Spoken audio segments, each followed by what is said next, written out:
You know what's funny? When it comes to Warner Brothers, they always manage to surprise me with an animated film. I mean, I thought the Lego Movie would suck, but it turned out to be an amazing movie, and I just reviewed the Teen Titans Go movie, which was way better than it had any right to be. Why do I bring this up? Because Smallfoot is another one of those movies. I don't really get why some reviewers don't like this movie. No discredit to them at all, but I was genuinely surprised by how much I liked this movie. It centers on a Yeti named Migo, voiced by Channing Tatum, who discovers a mystical creature known as the Smallfoot, who's essentially us. He believes they now exist after he comes across one, but everyone, including their leader the Stonekeeper, banishes Migo for not following the rule. But he comes across a Yeti group known as the Smallfoot Evidentiary Society, led by the ruler's daughter. They believe in Smallfoot too, and have plenty of evidence to prove so. But Migo wants to actually show everyone a Smallfoot, and luckily he runs into another human named Percy, voiced by James Corden, who also wants to catch a Yeti for fame and fortune. On the surface level, Smallfoot's story is very generic. It's basically another does this thing really exist plot, only with it being swapped around as humans being the unknown.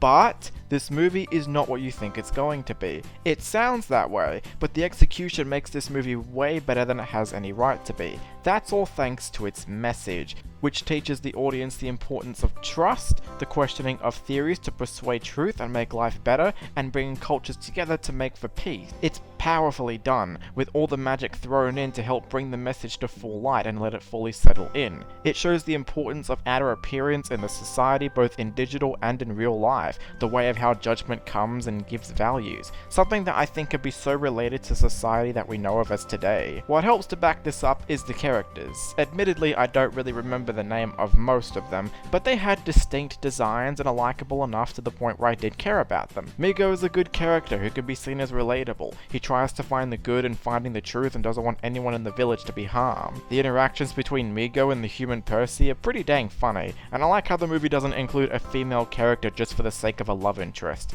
Even though the movie does have a comic relief, they actually abandon him at one point because he's annoying. Fuck him. That was brilliant. Animation-wise, it's solid. The colors are vibrant, backgrounds do the job fine, nice little details and imagination like the hair on the Yetis, and design-wise the characters look great too. In fact, that's probably what I remember most about all of them, just how they look. Believe it or not, this movie is also a musical. Though none of them struck a chord with me, there's one song from Common that sounds like Be Prepared that was great, but most suffer a similar problem with the My Little Pony movie. They all pretty much sound the same and blend in together too much. There's even a Let It Go-esque song that's much easier to listen to compared to the actual Disney song, but that shouldn't be the only reason to like a song. One thing this movie lacks to me is the comedy, which is odd considering this studio also did Storks, which was a consistently funny movie to me. I like some of the jokes in this movie. Like I said, the interactions between Migo and Percy were great, and the instance of Migo launching himself to a gong to wake the sun up was really funny.